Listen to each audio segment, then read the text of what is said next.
Chonach X'éig satini sta katiuhan ach tu wuch in chasati wuch in chasati. It's really good to see you guys. I'm happy that we're together. And we took the whole month of March off, and we were just talking about how fast it went by or how slow it went by. I know we missed each other. I went on a trip to Kaltag and basically took 2 weeks to prepare for that and then travel there and participate in one of our ceremonies from Kaltag. So it's April 2nd today. It's a new month, X'éig, Kayaaní, Dísi, and I'll be teaching you about the name of this month, and it'll bring us into our plant discussion. So, pretty excited. Feels like the band's back together again. I love this crew, and I love this class. So, quick revisiting of our schedule. Today's April 2nd. This class meets every Wednesday at 10:30 Alaska Daylight Time now, I believe. And so we have today, and then April. Oh.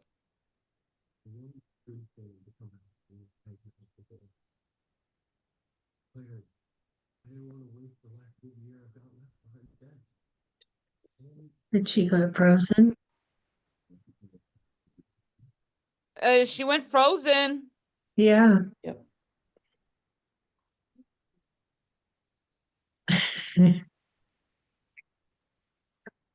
Shucks. I'm sure she'll be back right away.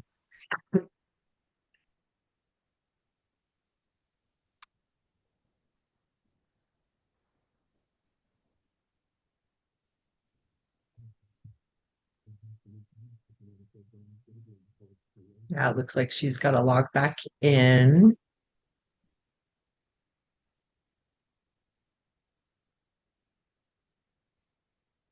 Oh my, she has to log back and Will log there back be into another her beginning own class place. soon? I think we're gonna take some time off for the summer, and then we come back in the fall again, and then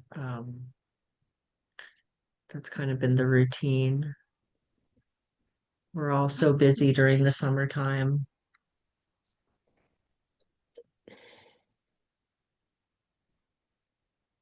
Do you guys still have snow up there? As you look out the window.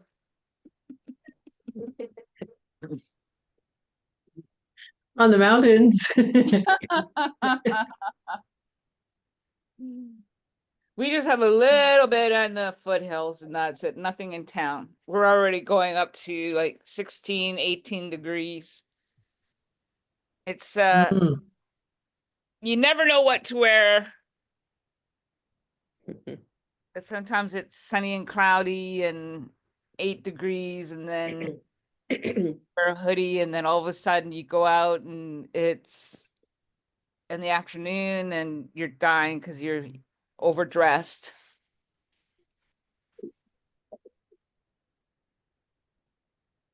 Yeah, it's tricky to know what the weather is exactly going to be doing. Where are you at, Carrie?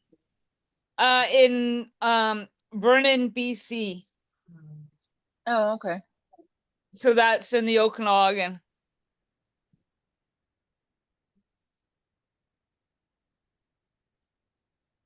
I Googled it and it looks beautiful. Wow. Right, we live in a beautiful place. Well, before we got started, before more people entered, we were talking about going out on the land, and I'm part of the Sustainable Southeast Partnership, the regional healing catalyst with them, and then Lichéesh is my host organization. And one of the things that we talked about in an SSP meeting was going out on the land. And instead of calling it a harvest, I thought to call it listening to the land. And I was explaining what that meant exactly. and what I did yesterday and what we're going to do this afternoon. But it's an opportunity for Tóoch Lichéesh staff and contractors and like visionary council board members to come together and go out on the land and learn from each other and learn from the plants. And I started caretaking a section where there's some elderberry trees and started lopping some salmonberry bushes from around there, so, and raking the area, it was just filled with, so much year after year overgrowth. And it felt like I was remembering forward to the time when this is what we did, that we caretook the land, our food sources. And so I'm wondering if we're listening to the land or if we're learning from the land. We're also learning from each other. And while I was taking care of that piece of land, though, I was thinking about other people who might want to do this in different areas of their land. And Sorry so about that. that's okay. I think Anna's gonna introduce some of the plants or the idea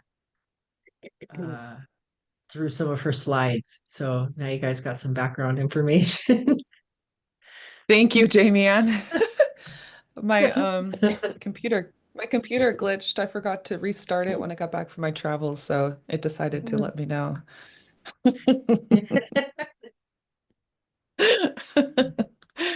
Uh, That is whole no.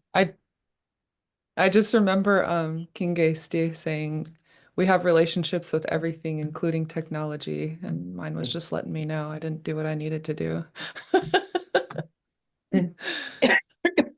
All right, so it looks like we're still recording and I have my slides back up, so we're good.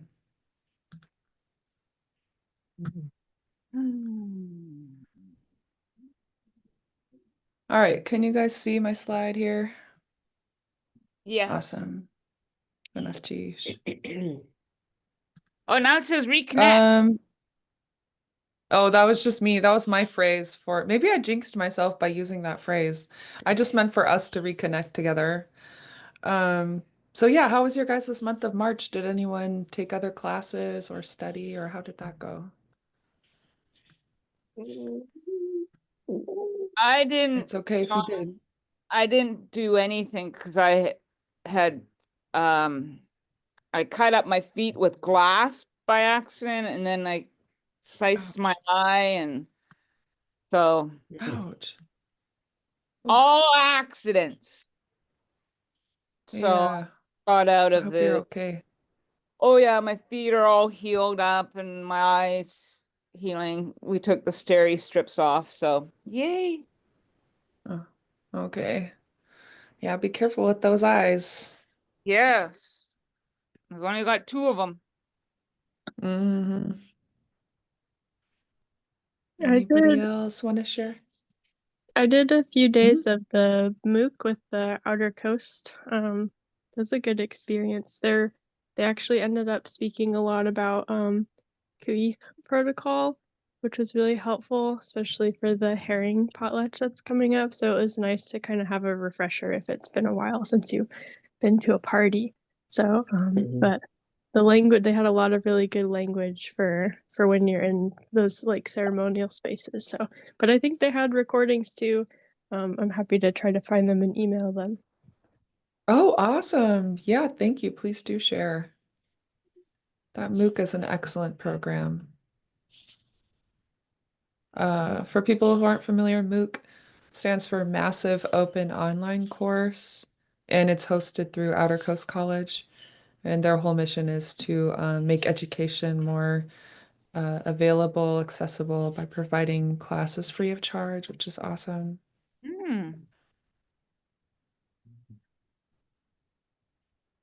Cool. Anybody else want to share? I see someone in the chat saying, I've been beating my spring and summer seaweed in March. And there's a picture in the chat if people want to check it out. Wow, you Yeah. just make beautiful work. gorgeous. Great. Hmm.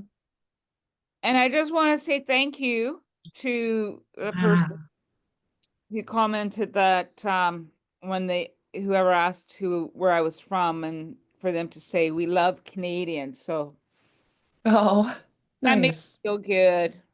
Aw. You know, because since your leader Mm. is being a bit of a poopy head Just a little. and terrifying the heck out of Canada, it's like, what the heck did we ever do to you guys? Yeah, there are all kinds of relationships, business, political, family. One of the Well, things they taught us when we were training to become language teachers, how important relationships are. And so I tend to take that with me, the same qualities through all relationships. Sometimes they're a little rocky, well, this is more than just Rocky. This is chaotic. life-changing for a lot of people. Yeah. I was talking to one of Any, my friends in Seattle in Spokane, and he was saying that it's scary to live in the States right now. And I'm just like, well, move back up to Canada. It's very And turbulent times. it is. yeah. But it was interesting because another friend of mine who lives down Mhm. um in Utah, she was saying that she's worried that women are going to lose the vote and women's rights and all of this. And I'm just like, has it really gone that far where the women may lose the vote? I don't know, but I'd really like to redirect us to the language, Yeah. and that we could focus on the curriculum for today. That Yeah, would be thank really you. great. Yeah. Thank you so much. Anybody else want to share about classes they took, studying?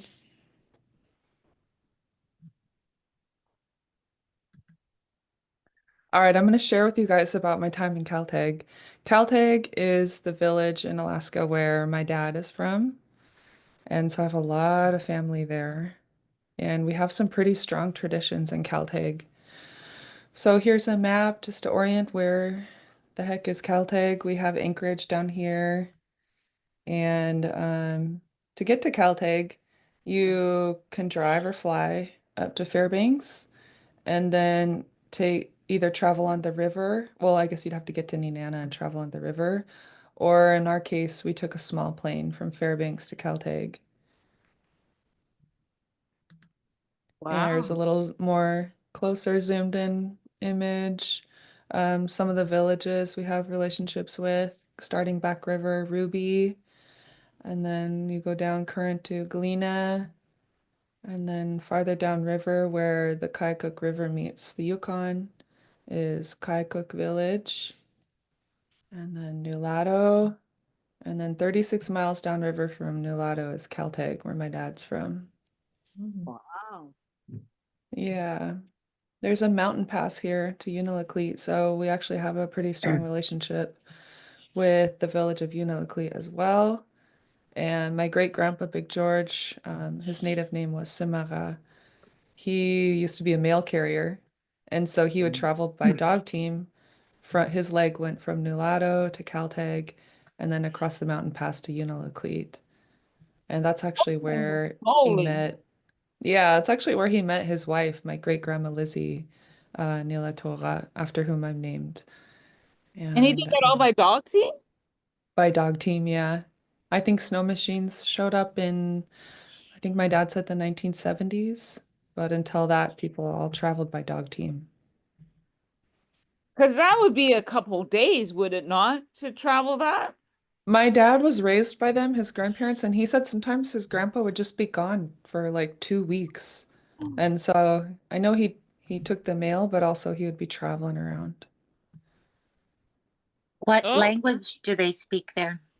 Our language, we call For it my cell Tlekahaka, phone. which just means It didn't the just ring up here, did it? the language of the native people. If when we're talking about it in English, we just say in native, Tlekahaka. And then sometimes, yeah, Tlekahaka. You'll hear it referred to as Danaka as well, and the English name is Koyukon Athabaskan. But the way we describe it is Tlakahaka. Mm. Yeah.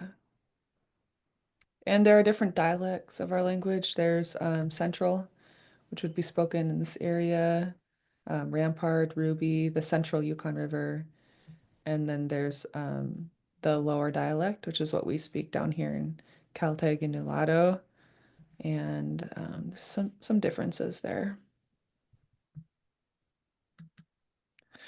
So these are just photos I took on my trip. This is leaving Anchorage, and Sleeping Lady just looked lovely, so I took a photo. Hmm. This is the small plane we take from Fairbanks. So here my family is climbing on. I forget if it's a beaver or otter. I don't know my planes, but it's a small propeller plane. It seats 9, and we go through Wright Air Service. And so here we are climbing in together to go to Kaltag. Holy moly. Yeah, it's about a 2-hour flight. You really feel like you're flying in the small plane. So when we're taking off, he took a sharp turn and the horizon went sideways, and that was pretty fun. As soon as we got to Caltech, my Auntie Jo hosted dinner for us so that we could all be together and eat right when we came in. We didn't have to cook, and she just loved us up. We had moose head soup, beaver meat, moose roast, crackers. And so here are my family members from Caltech, as well as we who flew in from out of town. My My gosh, how auntie, sweet. my auntie Monica. This is my dad. Uh, this is my uncle Sonny from Caltech. My auntie Vi from Caltech. My cousin Jasmine and her mom, my auntie Nina. And this little guy's been born since the last time I was there. It's been 2 years since I went home. But he's given Jax a hug and stuff, and it was just cute. So I took a photo. These are some of the keychains I made for our giveaways. So the whole point of stick dance for us is it's a week-long ceremony, but it helps us grieve and let go of our loved ones who've passed since the last stick dance. And one of the things we do is give away gifts on our loved ones' behalf.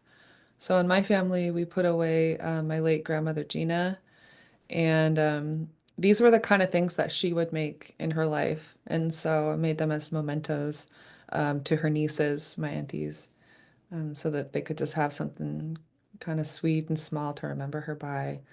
But I also wanted to share that the week of stick dance, when you're in town, any downtime you have, you're pretty much sewing and cooking, both for the potlatches and the giveaways and gifts. And it's just a nice time to put all your work aside, spend time with your cousins, beading and sewing, visiting with each other. And it's a busy time and it's a lot of work, but it's a lot of fun. There's still a lot of snow in Caltag right now. It was about 4 degrees when I left. And my cousin Jasmine and I, who both flew in from out of town, took her son around in this little sled that my auntie lent to us so that we could get places a little faster than him trying to walk in the snow. But you have to stay on the snow machine trails where it's packed down. If you step off them, then you fall into like your hip in the snow because it's really deep and it's only packed down on the trails. What kind of trees are those? Are those birch? Um, I don't know. You I'll seem have to kind of far ask. north for alder. The trees get different the further north you go. Yeah, I know we have willows and birch and cottonwood. The And willow, the isn't uh-huh. that cottonwood? Isn't willow cottonwood? No? I I don't know. I think it is, because here it's the first thing you see in Juneau, other than the skunk cabbage, is the pussy willows, and they grow on the Uh cottonwood. okay.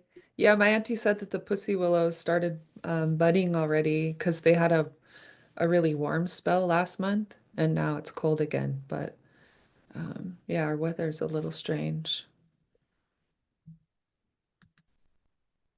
Just here's a picture. So I stayed with my cousin Jessica, and then most of my family who flew in stayed in the sister's house behind the church. And here we are just cutting out fur to make more gifts. And people would come by to bring us meat for our dishes. We got beaver meat and moose meat and fish. And then they would also bring by gifts for us to give away on my late grandmother's behalf. And so we're also sewing gifts for them as well. For everybody that helped us on the last day, it's our chance to thank everybody for helping us. And we just do it right at the end of that week.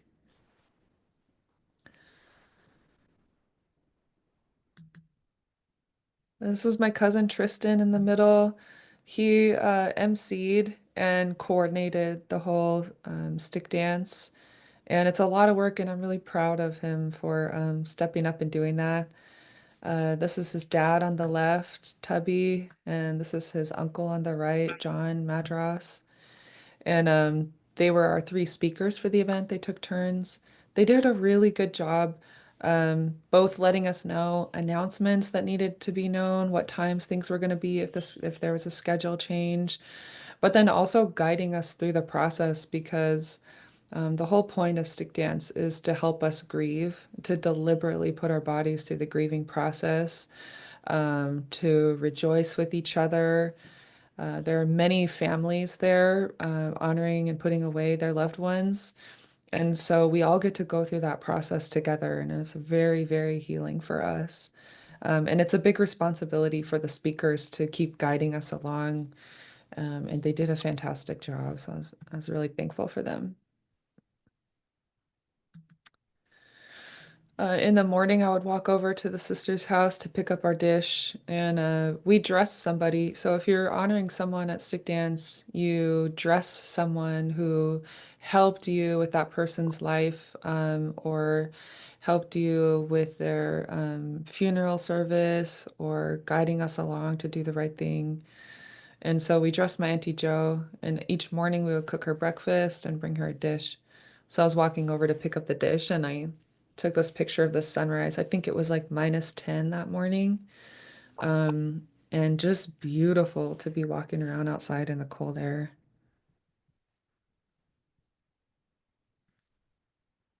Um, we cook all day, and then in the evening, we bring our food to the hall for potlatch. And so here's my dad catching up with his best childhood friend, Tubby, and they're just all laughing and visiting together. It's a special moment, so I snapped a photo. But we seat our elders at the tables in the inner circle, and then the young people sit on the outer circle on the benches. We let our elders go first when it's time to eat, and then we dish up. But you can see these strips of paper on the floor, and that's where we put our meals to share. And then this third strip is where we put our special dish for our loved one who we're dressing, and those will go out here. So we say a Catholic prayer. Our traditional chief, Grandma Rosie, says a prayer both in Tlekahaka and in English. And then the women come out and uncover all the food. Um, and then we eat together, pass out desserts. These are all our desserts on the table.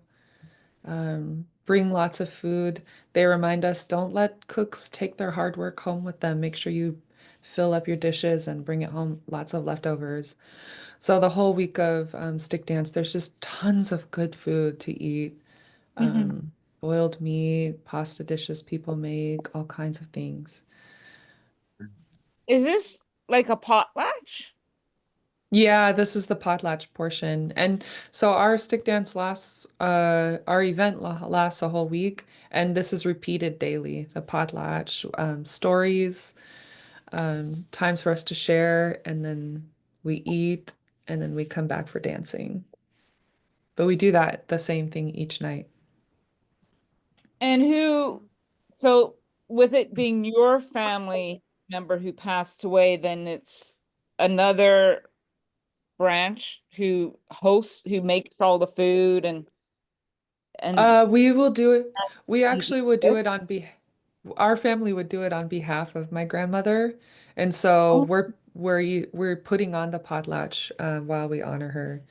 And these are all the names of the people being honored at this potlatch in the back. And so you can see there are a lot of families working together to put it on. Mm. Yeah. There's like a Yeah. five days of grieving and celebration. Exactly. It's five days.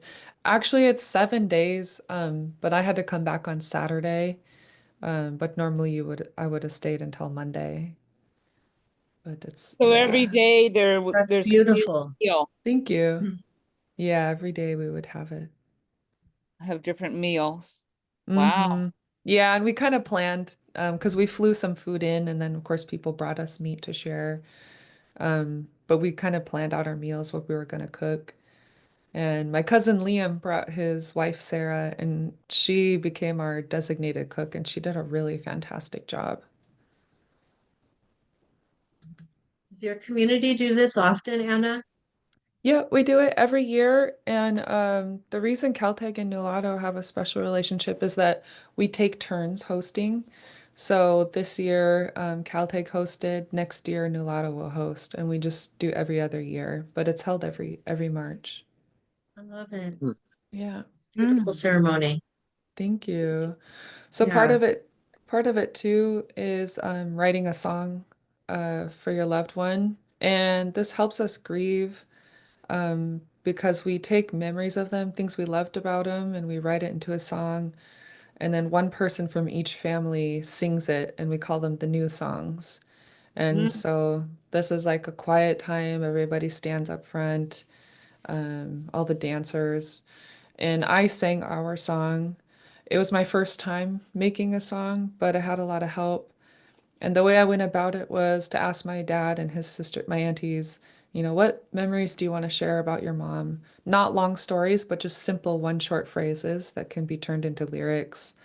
And so they decided on a few phrases, and then my Auntie Lidwin helped us translate them.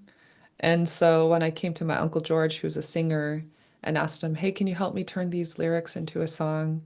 He was happy to help me. He spent a whole hour with me, and I got to see his process for song construction. Um, and that was a huge help to our family. Our song turned out nice. I sang my heart out. I was pretty nervous, but I just sang my heart out. And the way people in Caltech are, the word gets around really fast, and everybody just made sure to let me know the next day, you did a beautiful job. Um, Do we we really get to liked hear your it? in 1 year. So once we grieve, and on Friday night is our last night singing the song. And we imagine that our loved one is standing behind us when we're singing. And that helps us grieve because we're singing about the things we love and miss about them. And then on Friday night, we let them go. And on Saturday morning, we continue to let them go. And so they told us you can record the songs on the understanding that um, when you're after tonight, you won't play it for 1 year because you need to let your loved ones go. And then after you've given them time to be with their loved ones that have passed on before them for a year, then you can bring it back. So next year in March is when I'm allowed to sing it again and share recordings of it again. And I'll be Mm. yeah, I'll be sure to do that with you guys. So have you been seeing a lot of Northern Lights? We did. Yeah, when we were up there, we did. That's our ancestors, those are our family dancing and to let us know that they're doing well. And that's how they show it to us through the Northern Oh, Lights. that's beautiful. I Mhm. love that. And Mm-hmm. yeah, we talk about that all week too, things that we see that we're like, just thinking about them being there with us. That building looks like it's constructed in a special way. Does it have a name? Yeah, so this is the Kaltag Tribal Hall, and they just rebuilt it just in time for our stick dance. And I have more pictures too that show a little better, but it's a circular hall Mhm. and lots of room for singing, dancing, eating together, being together. But What's a yeah, stick dance? uh, what's that? What's a stick dance? I'll get to it. That's what happens on Friday night. But You yeah, dance on this sticks? yeah, the singer sits up front. And then so the singers are all seated up front here. And then after we're finished with the new songs, we bring out the old songs, and everybody knows the old songs. They get sung every year, and you can those ones you can dance to and be lively. And so here's a better picture of the hall, how you can see how it tapers up. There's a skylight in the middle. But this little guy was just cheering everybody up, and we were just laughing, having fun watching him. Because when little kids, just like they get right into the dancing, and when they dance, you can tell it's just in their bodies and in their, and he was just hopping around, dancing real hard, coming up to the singers and dancing right up to us and stuff. And he just made everybody happy. So. Here's all our young men dancers up front singing with pride, and then behind them are the older men, and then behind them are all the women. Um, and it was just fun. We just had a blast. Wow. Oh, Uh, yeah, so then Friday night is an all-nighter, and that's when you really put your body through the grieving process. And we sing and dance all night long around in a circle. And it can be emotional. Anything can happen during that time. Sometimes I was crying, sometimes I just felt full of joy. But we go through this process and it helps you grieve. And one of the things the speakers reminded us is that it's not just the person you're putting away that you can grieve for. Anything that's been weighing on you, heavy on your chest, any strife you've had, any emotional burdens you've been carrying, this is your chance to get it out. And we go all the way to daybreak. And so I made it until 3 a.m. And then my cousin Liam took over. Someone from our family has to be there the whole night. And then my dad and my aunties woke up and joined in. But at daybreak, you break the stick. That's why it's called the stick dance. You have a big uh, birch pole in the center or spruce pole in the center, and you break it, and then you have a snowshoe race. And I just remember I had very little sleep, but I did the snowshoe race on behalf of my family. We got to run across the river to the other bank and come back. oh And man. so, yeah, I just felt light, even though I had no sleep. I think just letting go of all my emotions that night, I just remember running and feeling really light. And the cold air burned my lungs a little bit at first, so I was like, just go slow, just go slow. And then pretty soon I was warm and I just felt great running across and came back. All my breath kind of froze on my eyelashes and my hair and stuff. But yeah, John, one of the grandpas, was waiting on the bank for me to get back. So it was my first time running. And he was waiting there to tell me, your grandma's proud of you. You made her proud. This is what it's all about and stuff. And it's just little things like that that people would say to make you feel like you did a good job and that you did what you needed to do, and that it's new beginnings afterwards. So that was, Beautiful. thank you. Like close to tears. I'm like, that's such a better mourning process than what, my white family does. Like, when my parents passed or when my grandparents or aunts and uncles, I mean, I'm still dealing with the passings of my parents and that because it affected me so much and I just really haven't been able to let go and I just keep carrying it in and I'm like, wow, Mm. I wish we had something like that in the white culture because geez, Mm. it'll make it so much easier. Yeah. Yeah, anyone is welcome to come if you want to come to Kaltag and experience one with us. You don't have to be putting someone away. You can participate, and it's healing for everybody. One of my white friends was asking me about it, and he's like, "Can white people go?" I was like, "Yeah." Or he said, "Why don't white people do things like this?" And I was like, "Well, they do, but they come to Kaltag." And he's like, "Oh, are we allowed to go?" I was like, "Of course you are." But you have to know someone who's a part of that family. Like you You can't just crash the funeral or the service. yeah, you can be There. invited. Yeah, you can be invited. And some of my friends did invite people who weren't from the community or didn't have anyone they were putting away, but they invited them. So I would invite you. I would have to see how much it costs. It's expensive. For me, going round trip from Anchorage, it's $800 to get to Caltech. Oh, Yeah. for me, I would have to fly from, I think, from Kelowna to Calgary, and then the Whitehorse, and then I guess from Whitehorse to Anchorage, and It would then be a big trip, yeah. Thank that'd be a long you trip. for sharing that with us, Anna. You're Really welcome. so beautiful. Lichéesh. Ah, thanks for your guys' questions and comments. Were there any Another other question. Go ahead. Um, is it all of the Tlingit culture they do their services like that, or I will let is it someone else. different in different, like Does I know Yeah. Does anyone here want to comment on that, similarities or differences to Tlingit culture?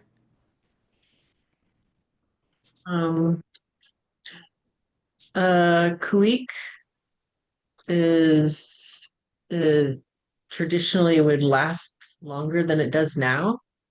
From my understanding, it would be about 3 days long, and there would be a grief ceremony before smashing the grief, and then moving into celebration.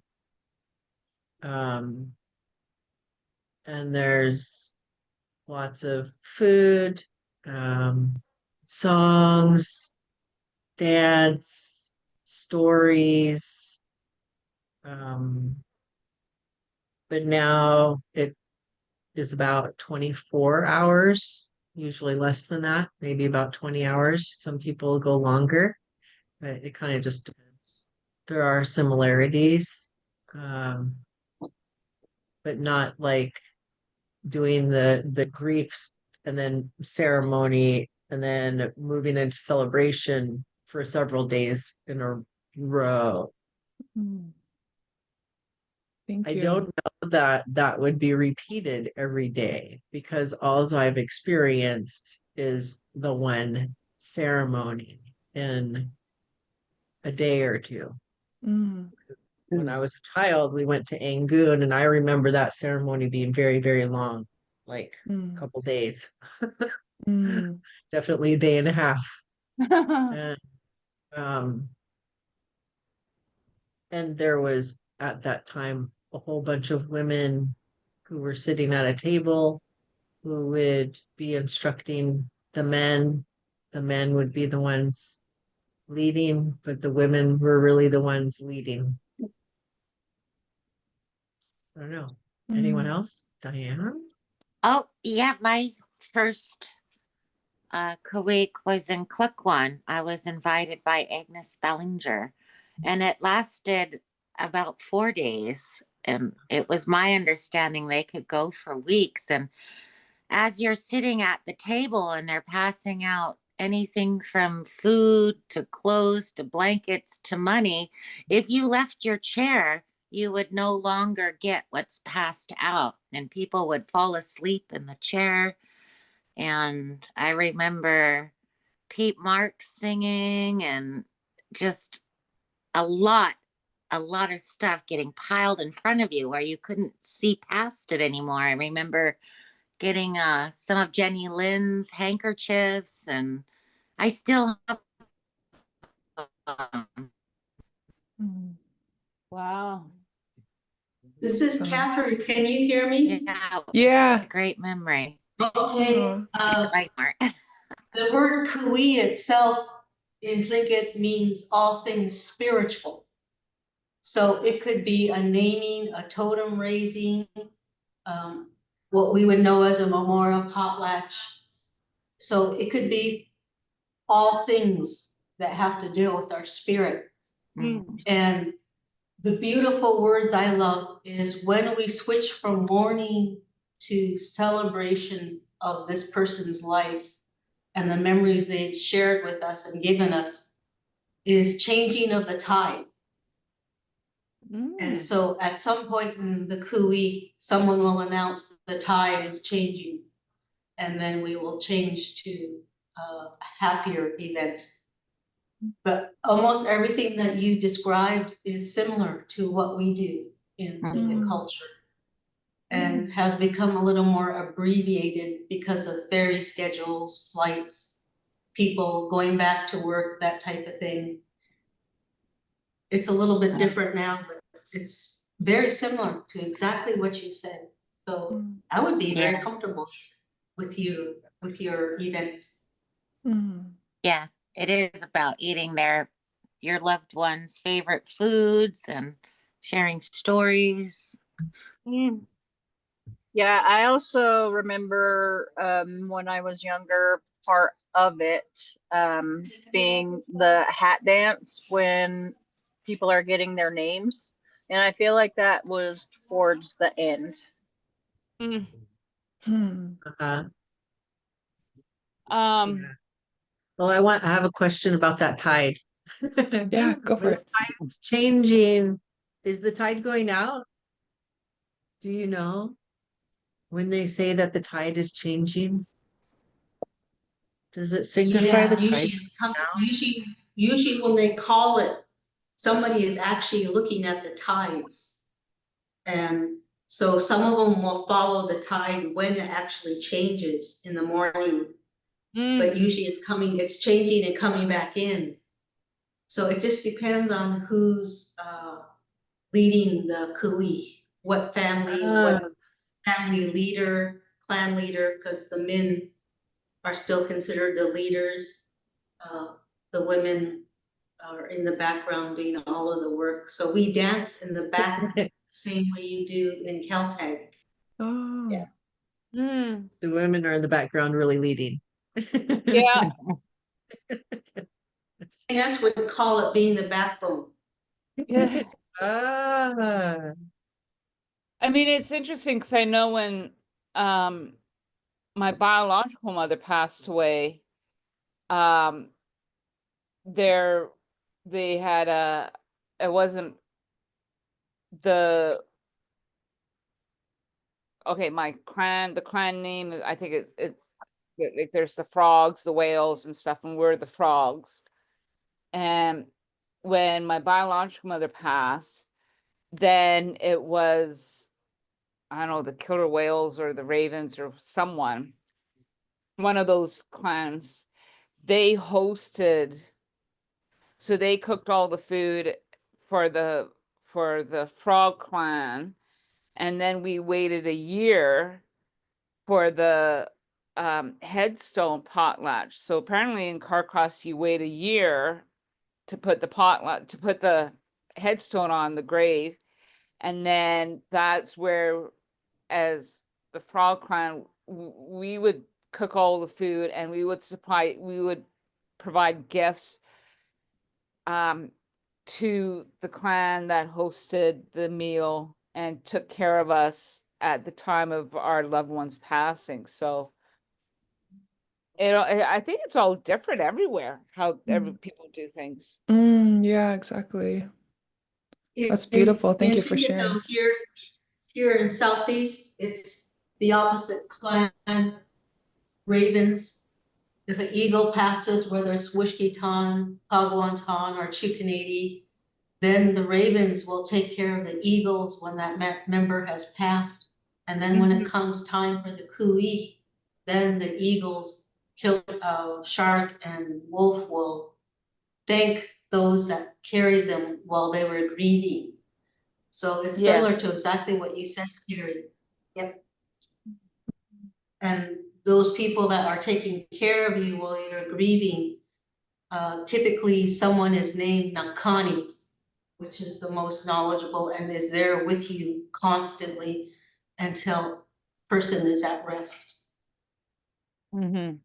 So apparently it's a year when they get the headstone that they're, I guess when the grieving process is done and the resting, they're at rest, and then there's a pot, then we have the big potlatch, and well, two potlatches, I guess, the first one and then the second one, and that's where everyone brings out the gifts and money and whatnot, and it would have been the frogs who were hosting, I don't know which clan one it was, and we would repay them back in kind with food and various items. Like, I mean, I was astounded at what the amount of stuff they would get. Like, I mean, it wasn't small little things. Some like would get freezers, and it was all part of the whole thing. It was amazing. The amount of money that went into it, I was just like shocked.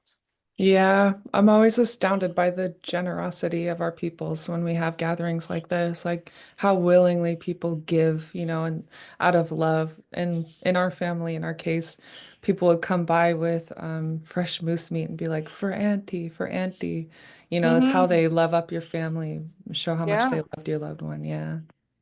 I mean, my It's, brother and his kids would all go out, and the uncles, they would all go out hunting.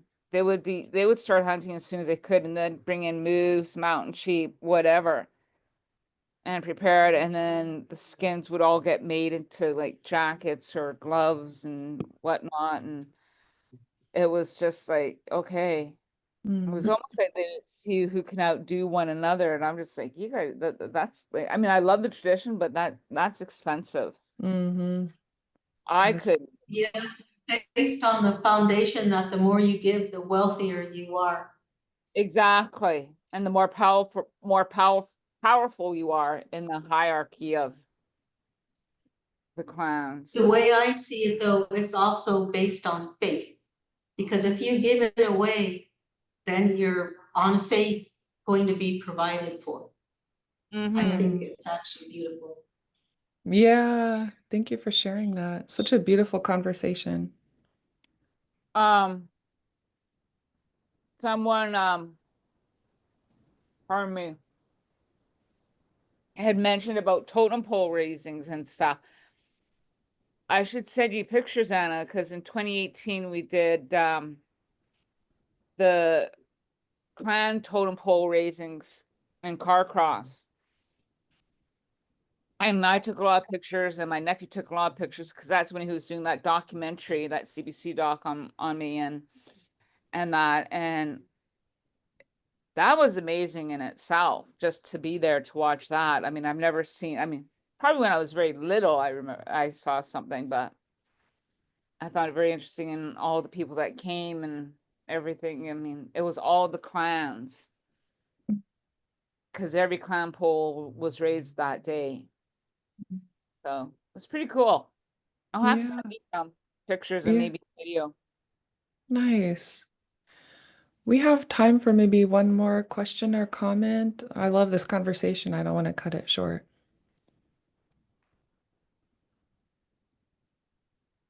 Someone wrote in the chat, it's honoring your loved one and thanking those that were a part of their life. It's all about love. That's how I feel too. It is about love and honoring your loved one's contribution to the family and to the village and everything. I mean, and what they did. What a great honor. Yeah. It's a lot better than the funerals that the white community put on. I'd sooner go to a native funeral. Yeah, and we did both in our Sounds family. more fun. Yeah, we had a Catholic funeral for my grandma, and then we have our traditional stick dance for her. And like you all mentioned, it's a lot of money, it's a lot of materials and work. And so that's one reason we let families put away their loved one when they're ready. And so they say it's good not to wait too long, but the family's got to be ready. And so that's nice. And that's what's different is that in Carcross, they give it a year. Oh, yeah, okay. So when they die, there's the first potlatch and they get buried.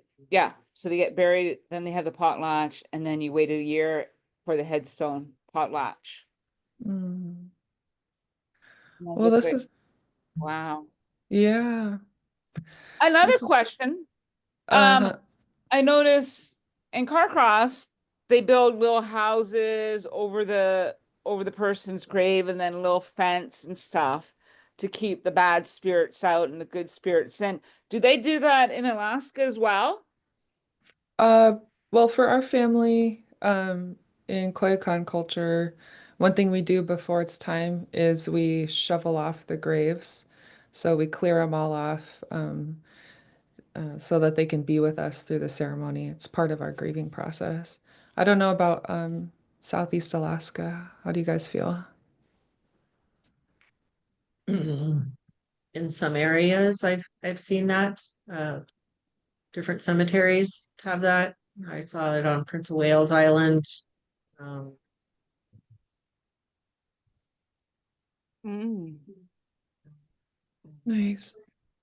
Well, I don't want to. Traditionally, none it here in was, Juneau, and I don't think that I saw any in Angoon at that cemetery. Mm, Yeah, the traditionally it native was cemetery. cremation. Traditionally, it was cremation, and then when others came, those houses showed up on a couple of the leaders, and the roofs were actually made from glass. And there was one here in Kuna for the Wishki Tom clan leader, Mm. but not since then. People are now choosing to go back to cremation and to be in bedwood boxes rather than in a coffin and buried. Wow. goodness, geez. Well, thank you I guys think so I saw much. that one over in Huna, Mhm. over on the island. The little box. It's not a little The box, it was funeral actually box. quite The big. funeral box. The bedwood box, no, it's not that big, but the box over the ceiling over the house or over the grave was big. So, but There's the bedwood boxes are not that big. Yeah. I wish you guys could download CBC Gem because there's a beautiful story of a girl who made a promise that she would kayak her grandmother or her mother's remains somewhere. No, or her aunt's remains. And it was in Alaska, and she had to follow the kayak along the coast with the remains that were cremated in the box, and that she had a certain timeline to get to wherever it was she was going to for the actual ceremony. And she would arrive on the dock with the funeral box, and it was really moving. I mean, it was a Tlingit story that was being portrayed, but for the life of me, I'll have to look it up and see if I can find it again. But Mm. if you can download CBC Gem, I'm sure you'll find it because Mm. it Awesome. has everything. I mean, and it's a free app too. It's a free app, so you Nice. don't have to type in CBC Gem and it's free. So Thank you. Here we are already at time, but I just want to thank you guys for having this awesome discussion. This turned out into a beautiful discussion. And I know it's healing for us to talk about these things because it's part of life and part of our culture as we rekindle our ceremonies and our traditions. This has turned out really nice. I just want to thank you guys for contributing. So next week, when we come back, we can continue this conversation. I don't want you to feel like this is our last chance. But when we do come back, a little sneak peek, we'll talk about the new month, month names. And since it's the month of true plant budding, we're going to transition into our plant conversation. So we'll practice the month name and we'll revisit this resource that Jamie Ann shared with us and some of the plants that are available in spring harvest. We have a good discussion that Jamie Ann brought to me today before class, and we'll continue working on our poster. Oh my So, God. yeah, don't worry. I know we'll just do a little Stress at a out. time. We'll go at our pace. But we got a lot in store and again, just thank you for contributing all your knowledge, your questions, and everything you guys shared. Good night.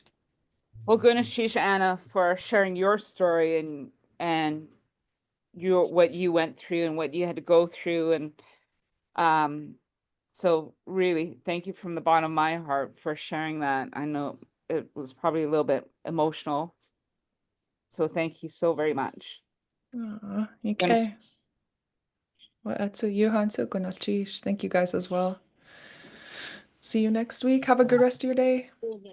Cheers. Sheesh.